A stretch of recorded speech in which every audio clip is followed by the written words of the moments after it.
Y con todo esto tenemos que continuar, tenemos que pasar a analizar algunos de los grandes asuntos que centran la atención en la arena de geopolítica y recibimos a Juan Antonio de Castro, doctor en Economía y exfuncionario de Naciones Unidas. Juan Antonio, muy buenos días y feliz Navidad. ¿Qué tal? Buenos días y feliz Navidad después de estos días de descanso y fiesta. Pues sí, descanso al menos desde aquí, ¿no? Desde el primer mundo cómodo, porque las turbulencias en la arena geopolítica no han dejado de escribirse. De hecho, si miramos a lo más cercano, hemos visto por una parte cómo Biden ha dicho que hay que continuar con ese apoyo armamentístico, con el envío de armas hasta el último momento de su mandato para ayudar a Ucrania, al mismo tiempo que, aunque no han mencionado, ¿no?, ni han lanzado acusaciones, ya el equipo de Trump ha denunciado, ¿no?, lo que ha sido el ataque brutal de esta jornada de Navidad en Ucrania, donde además el sistema energético ha amenazado y con mucho, ¿no?, lo que es la supervivencia de los ciudadanos. Ahora mismo, ¿cuál está siendo el análisis en el conflicto, Juan Antonio?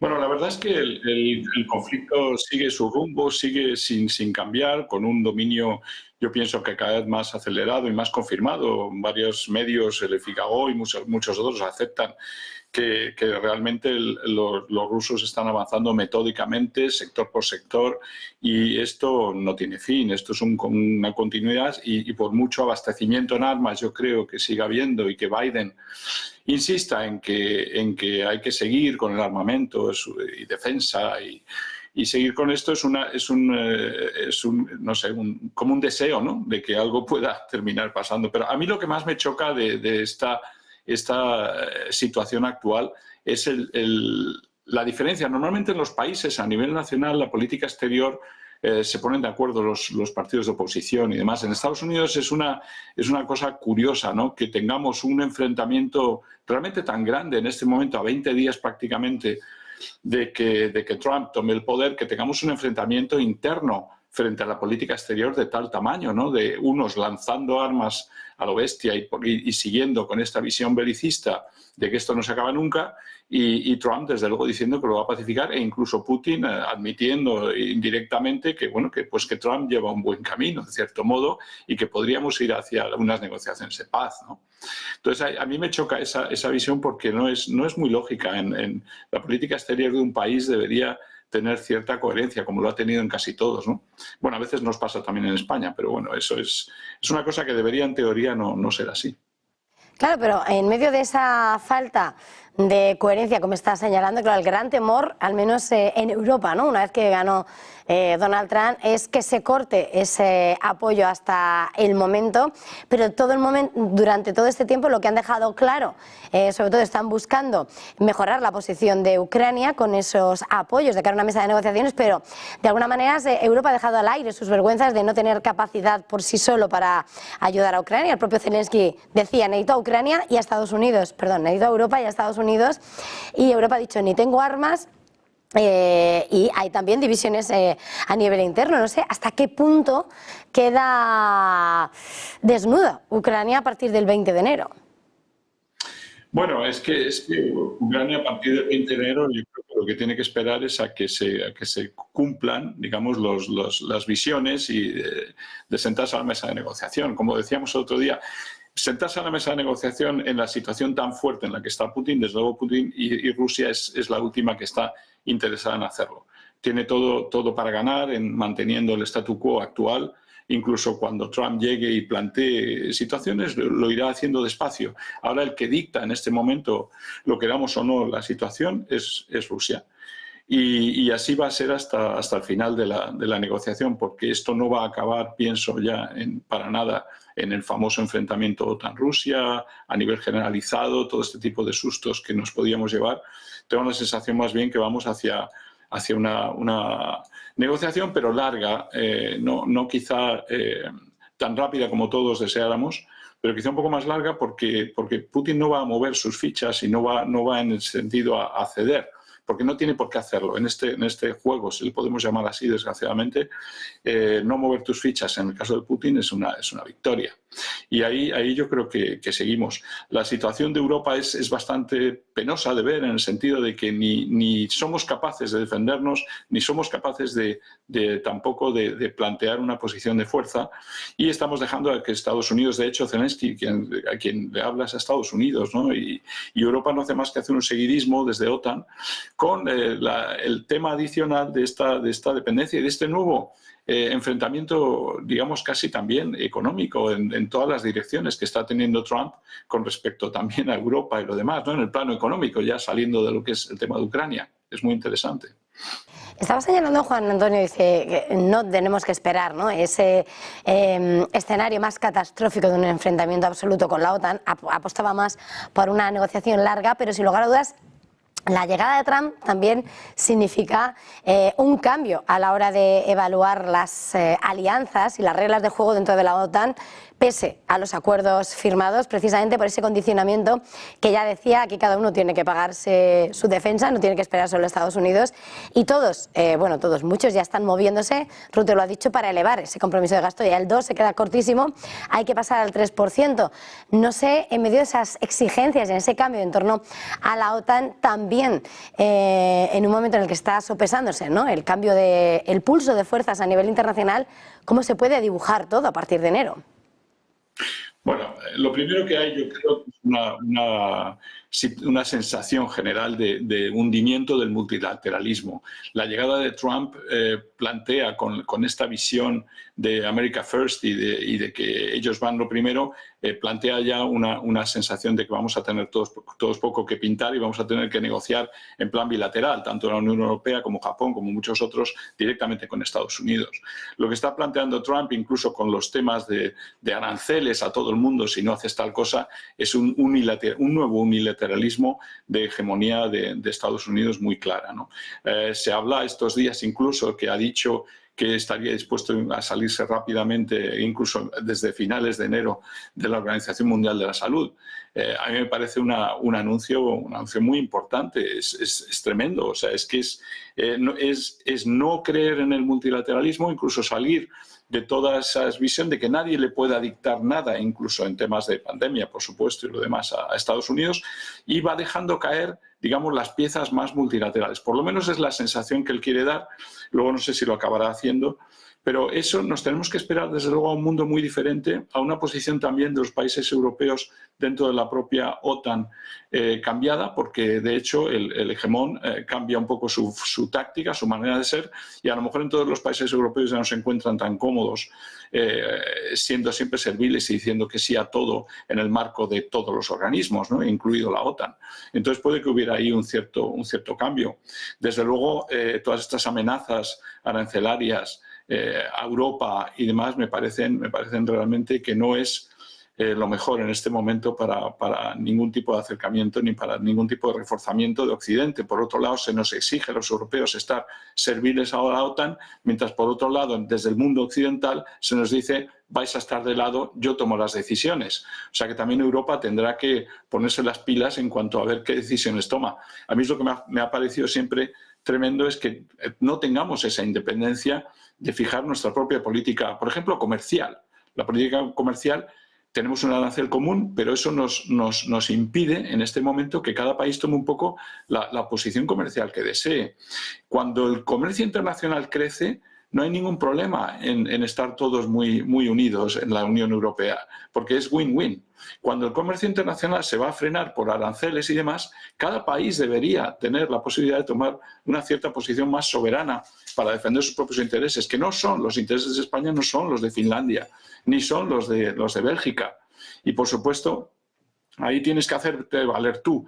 Cuando te cortan las importaciones, cuando te van cortando, cuando te van tratando de manera unilateral, Europa tendría que empezar a tratar también las cosas de otra manera. Y ahí entra una fuerza mayor para los Estados miembros y en una posible relación más unilateral que vamos a tener con Estados Unidos obligatoriamente, me da la sensación. de mirar, ¿no?, todo lo que está pasando, estamos hablando, ¿no?, ese dibujo del escenario internacional, del juego, de la geopolítica, pero sin lugar a dudas también la situación en Oriente Medio va a emprender un inicio de año al más alto nivel. Israel ya ha dicho que se prepara para la gran victoria después de todo lo que ha llevado a cabo este año, subrayando que cuenta con el apoyo de Estados Unidos y también con Trump, ahora apuntando a los hutíes en Yemen y en medio de todo esto lo que está siendo el cambio de página en Siria y además con la batalla contra un resurgimiento de ISIS que va a tratar de hacerse hueco. ¿Qué pasa entonces ahora mismo a la hora de mirar a lo que pasa en Oriente Medio y también, ¿no?, en ese cruce de fuerzas y los intereses también de nuevo de Europa?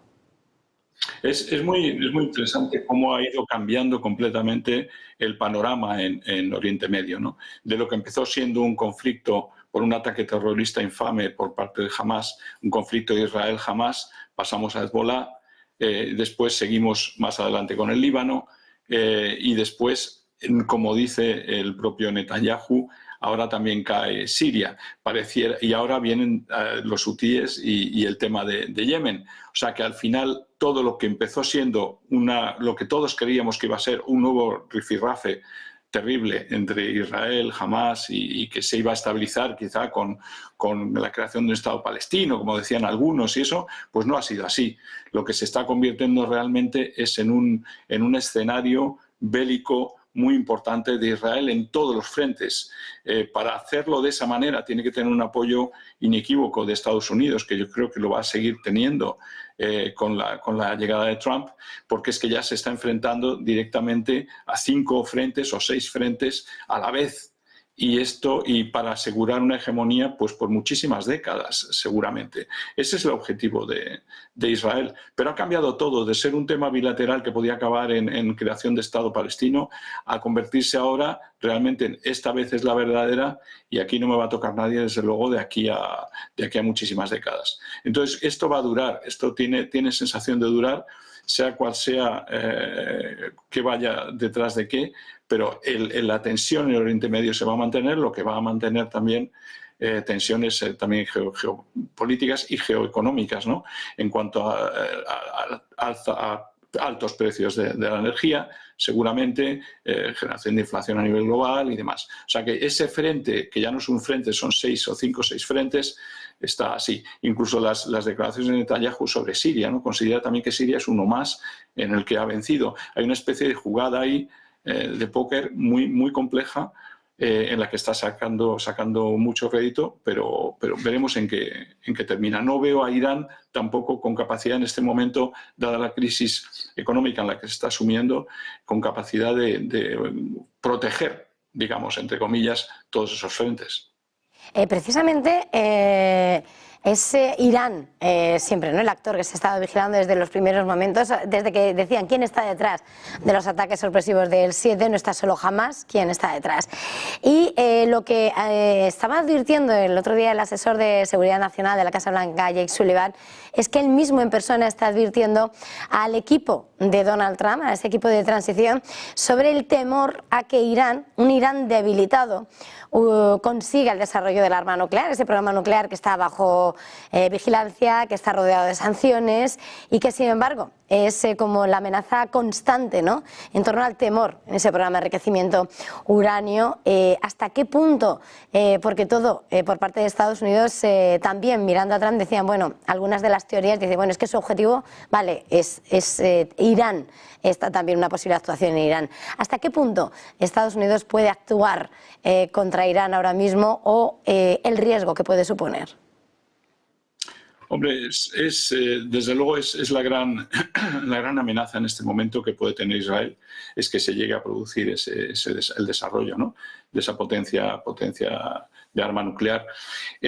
Por parte de Estados Unidos, yo creo que va a ser más bien una jugada, no. Yo tengo la sensación de que Trump es bastante inteligente en este tema y va a abordarlo no de manera confrontacional con Irán, sino más bien tratar de ir calmando las cosas en el sentido de ir hacia unas negociaciones de paralizar en cierto modo ese famoso arma nuclear a cambio de algunas cosas. O sea, todo al final se ha retrasado así todo el enriquecimiento, lo demás que ha ocurrido en Irán sobre el tema nuclear, se ha ido retrasando durante décadas también a cambio de otras cosas.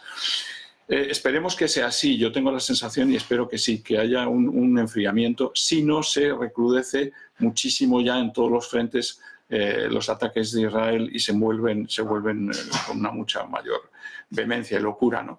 Es decir, que yo creo que todos tenemos que esperar un boom económico importante por la llegada de Trump, por la llegada de la posible paz a Ucrania y en cierto modo la continuación de una mayor pacificación en Oriente Medio. Es lo que deberíamos sentir y podríamos tener ahí una etapa y unas décadas muy interesantes de crecimiento económico a nivel global. Pienso que es por lo que, o sea, si Trump de verdad quiere una América primero, lo que va a intentar tener es un mundo en paz primero. Y es lo que le puede garantizar esa America First. Estar metido en montones de guerras no es lo que más le conviene. Ahora, tampoco tiene todos los assets en su mano y desde luego Irán tiene cosas que decir y los terroristas en estos diferentes países también. Pero a mí me da la sensación que su objetivo es económico, su objetivo es América primero y lo que va a intentar es la paz primero a nivel global, incluso con Irán a mediano plazo. No quizá ahora mismo, pero sí a mediano plazo, y con eso se calmen las ansias quizá nucleares de Irán. Pero en el momento que se desarrolle, o sea, aquí a nivel global no va a poder Occidente parar el desarrollo de armas nucleares de potencias eventualmente hostiles en el futuro. Ya son varios los países que las tienen y es muy difícil. Lo que habrá que hacer es llegar a algún consenso de que eso no se utilizará jamás y que seguiremos con misiles balísticos como limitando un poco el daño de la terrible guerra, ¿no? Pues muchísimas gracias y bueno, ojalá que siguen esos acuerdos de no uso llegados los momentos. Juan Antonio de Castro, ha sido un verdadero placer además contar con este análisis y más en plena Navidad. Muchísimas gracias, feliz jornada, feliz Navidad. Para mí también, muchísimas gracias.